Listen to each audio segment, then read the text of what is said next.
मेरे वाले साहब हम खुशाब से हैं। बेसिकली वहाँ नमक बड़ा ज़्यादा प्रोड्यूस होता है। हम नमक वहाँ का बॉर्डर से भेजते हैं यहाँ से गाड़ियों पे, और यकीन जाने वो आगे उससे वैल्यू ऐड करके पैकेजिंग करके उसे दुबई में प्रोड्यूस बाय इंडिया सेल कर रहे हैं। जो कोविड है उसने तो पूरी दुनिया को इम्पैक्ट किया, और चूंकि उनका इन हाउस स्टेबिलिटी थी। इंडिया में देखें ना, उन्होंने अपनी चीज़ें हैं, उनकी अपनी गाड़ियाँ, बाहर के मुल्क आता है लेकिन वो नाम अपना देते हैं। वो कहते हैं हमारे नाम पे ये गाड़ी चलेगी, वो होंडा का नाम नहीं लगाते हैं। बांग्लादेश इसलिए आगे बढ़ गया क्योंकि वहाँ पे पाकिस्तानी एस्टेब्लिशमेंट नहीं थी। सबसे बड़ी एग्जांपल, प्राइम एग्जांपल, आपके पास आईफोन अपना मैन्युफैक्चरिंग प्लांट इंडिया लेके चला, चाइना से इंडिया में क्यों लेके चला गया? आप उनके वहाँ पे आप मुझे पाकिस्तान में एप्पल का स्टोर दिखा दें। ऑफिशियल स्टोर नहीं है आपका पाकिस्तान में। जब सीटो और सेंटो हो रहा था, हम अमेरिका की तरफ चले गए। आपको पता है ना, डाइपोल, बिल्कुल बिल्कुल पोलर वर्ल्ड थी, हम अमेरिका की तरफ गए और इंडिया रशिया की तरफ गए। रशिया की तरफ चला गया। अच्छा, अमेरिका ने हमें पैसों पे लगा दिया, पैसे देना शुरू कर दिए, और उन्होंने इंपोर्ट एक्सपोर्ट और रशिया ने इंडिया को टेक्नोलॉजी दी।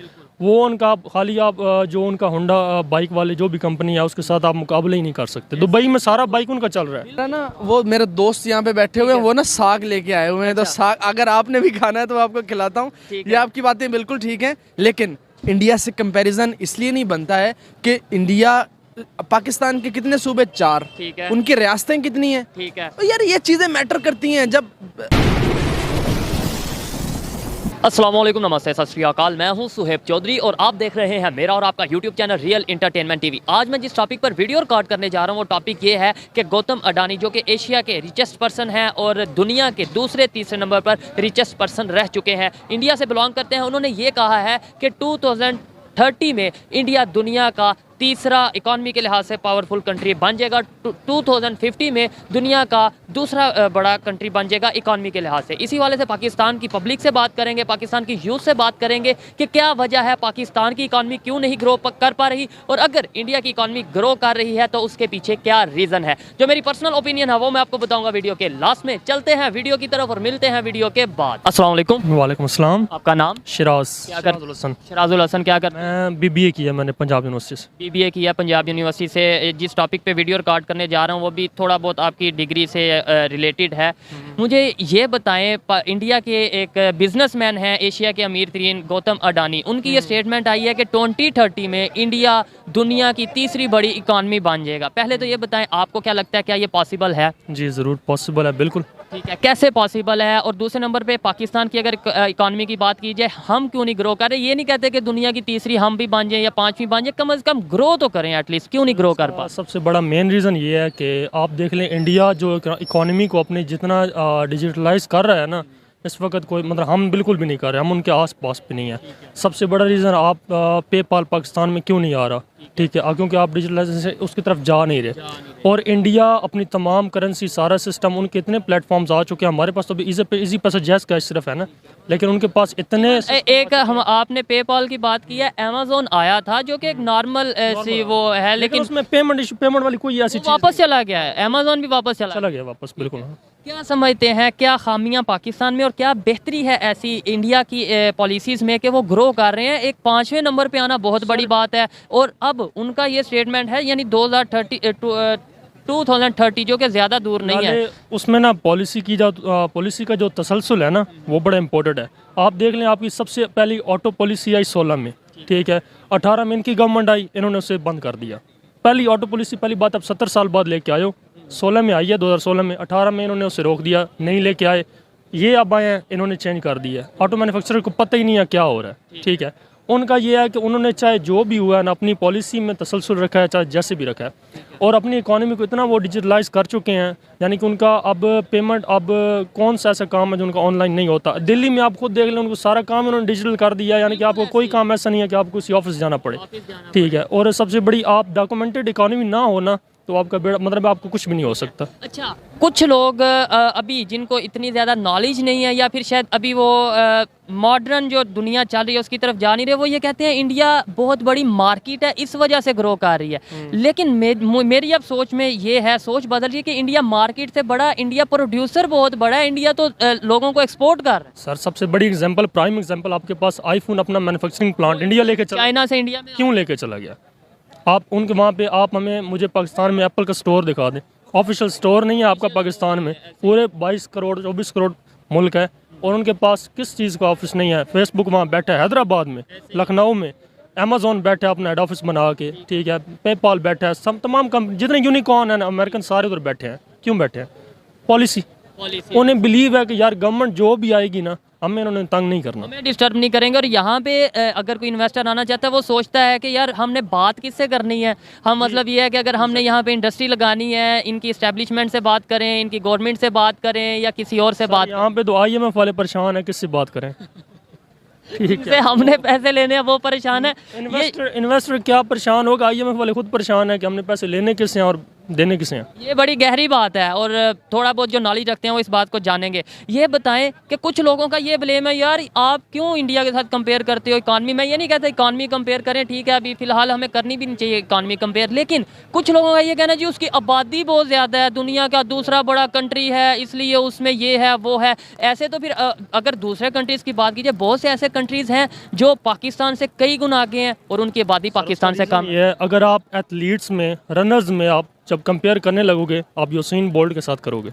बिल्कुल दुनिया का फास्टेस्ट मैन है ना, तो जो दुनिया में इस वक्त फास्टेस्ट ग्रो कर रहा है तो आप उसी से कम्पीट करोगे। सिंपल। अब रॉजर फेडरर से कम्पीट करोगे आप, क्रिकेट में कोहली के साथ करोगे आप। सिंपल। कंपेयर करने का मकसद सिर्फ यही होता है कि यार अगर कोई ग्रो कर रहा है तो हम भी ग्रो करें, कैसे ग्रो करें, लेकिन उसे अगर पॉजिटिव सोचेंगे तो बेहतरी कैसे आ सकती है। अब देखें हमने सिर्फ इश्यूज को डिस्कस तो नहीं करना, हल की तरफ भी आना है। हल इसका सिंपल है लाले। अब देखें ना, आज 2023 आने वाला है। अब मेरे फादर खुद बिजनेसमैन है, अगर आप उन्हें जाके कहें ना यार आप 20 साल से ट्रांसपोर्ट का काम कर रहे हो, मुझे रसीदें दिखाओ, सर वो नहीं दिखा सकते। 20 साल क्या 2 साल की भी शायद मुश्किल है। उन्होंने 20 साल पेमेंट कैश में की है। यार सिंपल हल है, आप एक टाइम फ्रेम दें, जो भी गवर्नमेंट आए एक पॉलिसी लेके आएँ और हमें बताएं कि हमने 2028 के बाद 1 रुपया भी हमने कैश में नहीं रखना। ठीक है, आप 5 साल दे दें टाइम, उसके बाद फांसी पे लटका दें। जो बंदा कैश ट्रांजैक्शन करे आप उसे उल्टा लटका दें। आप ये नहीं कर सकते, सख्त पनिशमेंट हो। हाँ, ये नहीं कर सकते कि जब आपका दिल करे आप सजाएं देने शुरू कर दें, जब आपका दिल करे आप एमनेस्टी स्कीम लेके आ जाएं। यानी कि जब आपने खुद को बेनिफिट करना हो आप एमनेस्टी लेके आएँ, जब आपका दिल करे आप पकड़ने शुरू कर दें। इसकी हम अगर यूथ की बात करें, मैं अपनी बात करूं, आप अपनी बात करें, ये इधर यूथ है, मतलब ये यूनिवर्सिटी में हम मौजूद हैं, हम कैसे अपना रोल प्ले कर सकते हैं। ठीक है, हमेशा गवर्नमेंट को ब्लेम करना भी मैं समझता हूं बेहतर नहीं है, कहीं मेरी भी जिम्मेदारी है, आपकी भी जिम्मेदारी। कैसे अवेयर हो सकते हैं, कैसे इश्यूज़ को जान सकते हैं, और अगर कोई भी कंट्री, इंडिया है ख़ास तौर पे फास्टेस्ट ग्रोइंग है और दुनिया, मैं नहीं आप नहीं, दुनिया तारीफ़ करने पर मजबूर है, तो हम उनसे क्यों नहीं सीखते, उनसे रिलेशन क्यों नहीं बेहतर करते। इसमें ना सिंपल है, आप कोशिश करें कार्ड के थ्रू पेमेंट करें। मेरी जहाँ भी जितनी भी मैं कोशिश करता हूँ, मुझे छोटी से छोटी पेमेंट भी करनी हो मैं कार्ड के थ्रू करता हूँ। ठीक है, अगर अगला बंदा नहीं कर रहा आप उससे लड़ें, उससे कहें भाई मैंने कार्ड से पेमेंट करनी है। और इसका सबसे बड़ा एडवांटेज ये है सर, आपको GST पे आपको रिबेट मिल जाता है। 17% नॉर्मल है कैश पे, आप वहाँ पे 5% दे रहे होते हो, ज़्यादा नहीं लगेगा। लेकिन आप उन्हें को आपने पेट्रोल डलवाना है आप कार्ड पर डलवा लो, आपने रेस्टोरेंट में पेमेंट करनी है आप कार्ड पर कर लो। ठीक है, तो दूसरा यार आप ये कार्ड का इन्हें पता है, मुझे पता है, या कुछ बहुत से लोगों को पता होगा, लेकिन जितना बेनिफिट कार्ड का, मतलब कार्ड यूज़ करने से कंट्री की इकॉनमी को बेनिफिट होता है, थोड़ा सा एक्सप्लेन तो 1 मिनट में अगर करेंगे। इसमें कुछ लोग कहेंगे इसे कार्ड का क्या, इकॉनमी से क्या लिंक है। इसमें लिंक ये है कि आपकी ऑलमोस्ट यानी कि आपका 1/5 आपकी, यानी कि अगर 5 हिस्से हैं तो 4 हिस्से अनडॉक्यूमेंटेड हैं और 1 हिस्सा आपका डॉक्यूमेंटेड है। डॉक्यूमेंटेड मीन वो थोड़ा सा पैसा है जो कि मजबूरन अब आपने गाड़ी लेनी है, आपने उसका पे ऑर्डर बनाना है। ठीक है, तो वो आप सिस्टम में है, लेकिन आपका 1/4 यानी कि 4 हिस्से 5 हिस्सों में से जो कि डॉक्यूमेंटेड नहीं है। ठीक है, जब तक डॉक्यूमेंटेड नहीं होगी ग्रोथ नहीं आएगी, आप उससे अपनी इकोनॉमी को बेहतर नहीं कर सकते। आप उसमें यानी कि ये मेन मसला ये है कि बाल्टी में आप नीचे से छेद कर दें बड़ा सा, ऊपर से डालते जाएं पानी, जितना डालना है डाल लें। ये जो आपने पॉलिसी बताई कि उन्होंने अपनी करेंसी को डिजिटलाइज किया है, इसके अलावा कोई और पॉलिसी या कोई और एक ऐसा प्लस पॉइंट जो आप कहें कि यार इस वजह से ये पॉजिटिव चीज़ है या ये बेहतर चीज़ है इंडिया में जो हम कर सकते हैं एज ए इंडिविजुअल, मैं आप ये देख के सीख सकते हैं। सर लग्जरी गुड्स में ना आप उनके इम्पोर्ट का और अपने इम्पोर्ट का कंपैरिजन कर लें। ठीक है, आप देख लें वो वहाँ पे एक बाइक है जो कि 150 सीसी है, वहाँ पे कितने का बन रहा है और हमारे पास कितने का बन रहा है। बन हमारे पास नहीं रहा, हमारे पास बिक कितने हो रहा है, संभल हो रहा है, बेसिकली बन नहीं रहा। इस वक्त आप कोई भी अगर गाड़ियों की मिसाल ले लें, बाइक्स की मिसाल ले लें, आप कोई इंजन, कोई गियर, कोई कुछ भी आप प्रोड्यूस नहीं कर रहे, आप असम्बल कर रहे हैं। वो उनका खाली आप जो उनका होंडा बाइक वाले जो भी कंपनी है उसके साथ आप मुकाबले ही नहीं कर सकते। दुबई में सारा बाइक उनका चल रहा है, दुबई में सारा यहाँ से मेरे इंडिया वालों का? इंडिया वाले मेरे वाले साहब हम खुशाब से हैं, बेसिकली वहाँ नमक बड़ा ज़्यादा प्रोड्यूस होता है। हम नमक वाघा बॉर्डर से भेजते हैं यहाँ से गाड़ियों पे, और यकीन जाने वो आगे उससे वैल्यू ऐड करके पैकेजिंग करके उसे दुबई में प्रोड्यूस बाय इंडिया सेल कर रहे हैं। ठीक है, ये देखिए, ये हमारी खामी है इंडिया की। ये मतलब मैं समझता हूँ कि बिजनेसमैन को ऐसा करना चाहिए। सर उसका राइट है, आप उसे रोक नहीं आपको पैसे दिए कि नहीं उसने? सकते। बिल्कुल हमें दिए हैं। अस्सलाम वालेकुम, वालेकुम अस्सलाम। आपका नाम? प्रोफेसर सरमद अली मेरा नाम है जी, टीचर हूँ मैं। टीचर है किस डिपार्टमेंट में? जी मेरी स्पेशलाइजेशन कंप्यूटर साइंसेज में मास्टर्स है, प्लस MBIT किया हुआ है। ठीक है, अच्छा आपका नाम? नुसरतुल्लाह खान। आप क्या करते हैं सर? मैं भी टीचिंग करता हूँ। आपकी क्या डिपार्टमेंट है? केमिस्ट्री है मेरी। केमिस्ट्री है। सर मैं जिस टॉपिक पे आज वीडियो रिकॉर्ड कर रहा हूँ, टॉपिक है इकॉनमी के हवाले से। इंडिया के रिचेस्ट पर्सन, एशिया के रिचेस्ट पर्सन और दुनिया के दूसरे तीसरे नंबर पर रह चुके हैं गौतम अडानी। उनका ये कहना है कि इंडिया 2030 में दुनिया की तीसरे नंबर पे पावरफुल इकॉनमी हो जाएगी। क्या ये पॉसिबल लगता है आपको?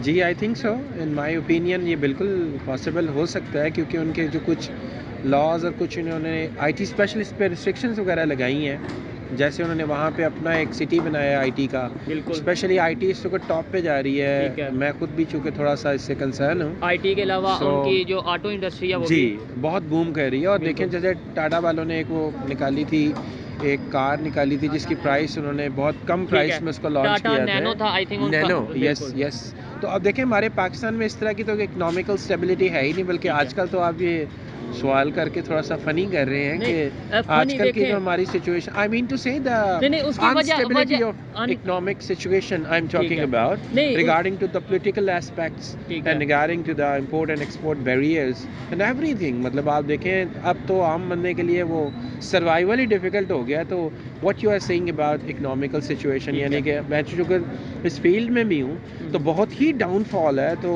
और बिजनेस में ज़ाहिर है ट्रेंड तभी होता है जब लोगों के पास रिसोर्सेज होती हैं, ठीक है। पावर्स होती हैं। सर मेन रीज़न क्या समझते हैं? देखिए मेरा आज के दौर में आपने जो बात की है कि आज के दौर में अगर हम इंडिया का और पाकिस्तान का इकॉनमी के लिहाज से कंपैरिजन करेंगे या बात करेंगे तो मजाक करेंगे। नो डाउट मजाक वाली बात है, क्योंकि बहुत ज़्यादा डिफरेंस आ चुका जी, है। जी। लेकिन बात ऐसा करेंगे ही है। तो ही बेहतरी की तरफ जाएंगे। 80s की बात करें, 90s की बात करें, हम काफ़ी बेहतर स्मूथली आगे ग्रो कर रहे थे 80s तक जी, जी, ऑलमोस्ट, या जी, 90s तो 90s तक। अब क्यों पीछे चला गया पाकिस्तान? वजह क्या है? सर अभी तो जो सिचुएशन करंट अगर आप पूछते हैं तो वो तो सबसे बड़ी तो आपकी पॉलिटिकल अनस्टेबिलिटी है। ठीक है, सो पिछले I think 3 to 4 years and the one of the most cause is Covid. ठीक है। जो कोविड है उसने तो पूरी दुनिया को ही इम्पैक्ट किया। और ठीक चूंकि है। उनका इन हाउस स्टेबिलिटी थी, इंडिया में देखें ना, उन्होंने अपनी चीज़ें हैं, उनकी अपनी गाड़ियाँ, बाहर के मुल्क आता है लेकिन वो नाम अपना देते हैं। ऐसे वो ही। कहते हैं हमारे नाम पे ये गाड़ी चलेगी, वो होंडा का नाम नहीं लगाते ऐसे ही हैं। है। सो उनकी स्टेबिलिटी इन हाउस में है, तो उनको बाहर की चीज़ों से ज़्यादा फ़र्क नहीं पड़ता। बिल्कुल। मैं अगर इन हाउस अपनी प्रोडक्शन कह रहा हूँ, मेरी सारे रिसोर्सेज मेरे पास हैं, तो आउटर रिसोर्सेज में अगर कोविड की वजह से रिस्ट्रिक्शन लगी है तो I can earn a Afford lot, कर लेंगे, आई डैम बिल्कुल। के अबाउट इट ना। लेकिन हमारे मुल्क में देखें कि इन हाउस हमारी प्रोडक्शन ज़ीरो है। और हम चूँकि बाहर के मुल्कों के साथ बहुत ज़्यादा स्ट्रॉन्ग ये इन जितने भी आप देखें कि टैरिफ्स और जितने भी ये गैट वगैरह हैं, उनके जितने भी ये जो आपके एक्सपोज करते हैं, जितने भी टैरिफ वगैरह, ठीक वो है। हम उनकी बात को मान लेते उनकी हैं। बात- अभी IMF को भी देख लें, लोन के हवाले से देख लें, तो वो ऐसे ऐसे सैंक्शंस और इकोनॉमिकल ऐसी ऐसी पाबंदियाँ आपके ऊपर लगा देते हैं जिनको हमें सुनने में भी मिलता है कि जी, हमारे लिए कि इंडस्ट्री हमारे लिए लगाना ही उसको survive impossible, करना ही बिल्कुल impossible impossible हो जाता है, ठीक और है। हमें जैसे कई सिचुएशंस पे वो कहते हैं जी आप यूनिट की प्राइस इतनी करें। अब आप देख लें रिसेंटली ठीक जो है। इलेक्ट्रिसिटी बिल की, और मैं भी उसका एक विक्टिम हूँ, कि मतलब है कि एक बिल आ रहा है आपको पिछले महीने का, एक बिल आ रहा है उससे पिछले महीने का, और यूनिट्स में भी आपकी जो पर यूनिट जो आजकल पर यूनिट आई थिंक 21 से जी ज़्यादा जी चल रहा है। जी जी, अब मतलब मेरा 1.5 लाख रुपीस लास्ट 3 मंथ का बिल है। बिल आया तो है, एक ठीक है। एक salary person how can afford such kind, ठीक है। यानी कि मैं तो कहता हूँ, मैं बच्चों को भी अक्सर कहता होता हूँ, चूँकि मैं अमेरिकन लाइफ स्टाफ में वैसे मैं पढ़ा रहा हूँ, मैं उनका ठीक है। कोऑर्डिनेटर भी हूँ। अबाउट 25 ईयर्स हो गए मुझे पढ़ाते हुए। मैंने यूनिवर्सिटी में भी पढ़ाया है। ठीक है। वैसे मैंने यूनिवर्सिटी ऑफ साउथ एशिया से मास्टर्स किया था। जबरदस्त। अब मैं बच्चों को भी कहता हूँ कि ये जो सिस्टम है हमारा सारा, ये गुलामों का सिस्टम है। आप देखें ना, आप स्लेव्स जनरेट कर रहे हैं। आप भड़ों को भी देख लें और मुझे भी देख लें, इवन दो मुझे नॉलेज है, लेकिन मैं एक दलदल में फंसा हुआ हूँ। मैं बिल पूरे करना चाह रहा हूँ, मैं बिजली के बिल पूरे करना बिल्कुल। चाह रहा हूँ, मैं कह रहा हूँ मेरे गैस का बिल पूरे हो जाए, मेरे ऐसे ही। रिसोर्सेज पूरे हो जाएं, कन्वेंस पूरे हो जाएं। इस सूरत हाल में कैसे इकॉनमी ग्रो कर सकती है? जब मैं सुबह उठता हूँ और मेरे Yes. माइंड में ये होता है कि यार आज किसी तरीके से घर खाना लेके आना है। Exactly, अगर कोई भी exactly. पाकिस्तानी है, जॉब करता है या अगर स्टडी करता है, तो वही सोचता है जॉब कैसे मिलेगी, जॉब मिलेगी या नहीं मिलेगी। दुनिया जा रही है कि कैसे इनोवेशन की जाए, कैसे नई से नई चीज़ें ईजाद की जाए, और हम सोच रहे हैं कि यार कैसे बिजली का बिल पूरा किया जाए, कैसे खाना पूरा किया जाए। आपकी तरफ भी आता हूँ सर, मुझे ये बताइएगा कि बहुत से लोग अभी भी ये कहते हैं जी इंडिया की आबादी बहुत ज़्यादा है इसलिए वो तरक्की कर रहा है, इंडिया बहुत बड़ी मार्केट है शायद इसलिए वो इकॉनमी में ग्रो कर रहा है। क्या आप भी यही कहेंगे कि सिर्फ आबादी ज़्यादा होना रीज़न है? अगर हम इसका बैकग्राउंड देखें तो हेलो दोस्तों, आज मैं आपको एक ऐसी वेबसाइट 1xbet के बारे में बताने जा रहा हूं जहां पर आप अपनी फेवरेट गेम क्रश खेलकर पैसे भी अर्न कर सकते हैं। जैसा कि आप मेरी स्क्रीन पर देख सकते हैं कि कुछ ही मिनट में गेम खेलकर हजारों रुपए कमाए जा सकते हैं और इन पैसों को इजीली विड्रॉ भी किया जा सकता है। तो देर किस बात की है, अभी 1xbet की वेबसाइट पे जाएं, रजिस्ट्रेशन करें। रजिस्ट्रेशन करते वक्त मेरा प्रोमो कोड सुहेब1 लगाना मत भूलिएगा, इससे आपको मिलेगा 1 लाख रुपए तक का कैश बोनस। लेकिन कैश बोनस पाने के लिए मिनिमम 100 रुपीज आपको अपने 1xbet अकाउंट में ऐड करना होंगे। तो देर किस बात की है, 1xbet कहता है 1 गेम 1 पैशन। तो अभी अपने पैशन को फॉलो करें 1xbet के साथ। जब सीटो और सेंटो हो रहा था हम अमेरिका की तरफ चले गए, आपको पता है ना डाइपो, बिल्कुल बिल्कुल पोलर वर्ल्ड थी, हम अमेरिका की तरफ गए और इंडिया रशिया की तरफ इंडिया गए। रशिया की तरफ चला गया। अच्छा, अमेरिका ने हमें पैसों पे लगा दिया, पैसे देना शुरू कर दिए और उन्होंने इंपोर्ट एक्सपोर्ट और रशिया ने इंडिया को टेक्नोलॉजी दी। ऐसे ही है। ओके जी, अब उन्होंने रशिया ने इंडिया को टेक्नोलॉजी दी, हमें पैसों पे लगा दिया, हमें करप्ट बना दिया और वहाँ पे माशाल्लाह टेक्नोलॉजी उन्होंने डेवलप की। और फिर देखें, मैं देख रहा था कि मोदी सरकार है, आज 3 साल पहले मैं पढ़ रहा था कि उन्होंने साइंस एंड टेक्नोलॉजी के लिए उनका जो बजट है सर हमसे को मेरा ख्याल है 1000 गुना ज़्यादा है। ऐसे ना, अगर उनका देखें तो वो आई थिंक कि वो 800 मिलियंस फॉर टेक्नोलॉजी, और हमारा बनता है बड़ी मुश्किल से जो है ना वो आपका 20 मिलियन भी नहीं मिलता। ठीक है, हमारा 25 के राउंड अबाउट है, बिल्कुल ऐसे ही है। फिर उन्होंने टेक्नोलॉजी डेवलप की है और उसके ऊपर उनकी बड़ी इन्वेस्टमेंट कर रहे हैं, बहुत ज़्यादा इन्वेस्टमेंट कर रहे हैं। डेफिनेटली अगर साइंस एंड टेक्नोलॉजी में आप फ्लरिश करेंगे तो आप तरक्की करेंगे सर। ठीक है। और फिर मार्केट इसलिए भी बड़ी है कि वहाँ पे सर रिसोर्सेज हैं और वहाँ पे अपॉर्चुनिटीज बहुत ज़्यादा हैं। अपॉर्चुनिटीज और दूसरे नंबर पॉलिटिकल स्टेबिलिटी होने की वजह से कोई भी इन्वेस्टर है वो आता है और खुशी से आता है। और आप यूएई को देख लें, यूएई आपको देखें, आप पाकिस्तान के मुकाबले में वहाँ उसकी 1000 गुना ज़्यादा इन्वेस्टमेंट है सर। बिल्कुल ऐसे ही है, 1000 गुना ज़्यादा। क्या यूएई को देख लें, बहुत से ऐसे इस्लामिक कंट्रीज़ हैं। अभी भी हमारे यहाँ पे ये कहा जाता है अगर हमारी इकॉनमी ग्रो नहीं कर रही उसके पीछे अमेरिका है। आप टीचर्स हैं, आप इस मतलब हाँ जो यूथ है पाकिस्तान की उनको आपने ट्रेन करना है। ये कहा जाता है जी उसके पीछे अमेरिका है, उसके पीछे यहूदी है, उसके पीछे काफर है, उसके पीछे हिंदू है। आज भी हमारी सोच यहाँ पे अड़ी हुई है, हम अपनी खामियों को क्यों नहीं देख सकते? और क्या वाकई, आपसे पूछता हूँ, आप टीचर हैं, क्या वाकई ये अमेरिका मतलब हमारा ही दुश्मन क्यों है, ये बता दें, या यहूदी हमारा ही क्यों दुश्मन है? सिर्फ पाकिस्तान का, बाकी इस्लामिक कंट्री नहीं नज़र आते? नहीं, ये पॉइंट तो है, वैसे कुछ ऐसी पॉलिसीज तो हैं यूएस की कि जो कि सिर्फ पाकिस्तान के अगेंस्ट नहीं, I am not talking about Pakistan, लेकिन they are the one of the biggest आप कह रहे resource in the whole world. तो जाहिर है कि उसका एक वर्ल्ड पे इम्पोजिशन तो है ना। जैसे मैं लास्ट टाइम इमरान खान का इंटरव्यू पढ़ रहा था तो उसमें वो यही क्वेश्चंस कर रहे थे कि आपके जो रिलेशनशिप हैं वो क्यों थोड़े से डाउनफॉल में गए, और उसने बड़े क्रिटिकल सवाल किए इमरान खान के साथ कि ऐसा क्यों हुआ। तो जाहिर है कि उनका एक फ़र्क इम्पोज तो वो होता है, लेकिन फिर वही वाली आप वाली बात है कि वो एंड नहीं है, खामियां हमारी नहीं है, कोई हमारी नहीं है कि अगर वो कोई ऊपर के लेवल पे करते भी हैं तो अब मैं खुद चूँकि थोड़ा सा ई कॉमर्स में इन्वॉल्व हूँ, मेरे भी कजन्स भी कर रहे हैं प्राइमरी कंसल्टेंट के नाम से, और थोड़ा सी मेरी नॉलेज भी है।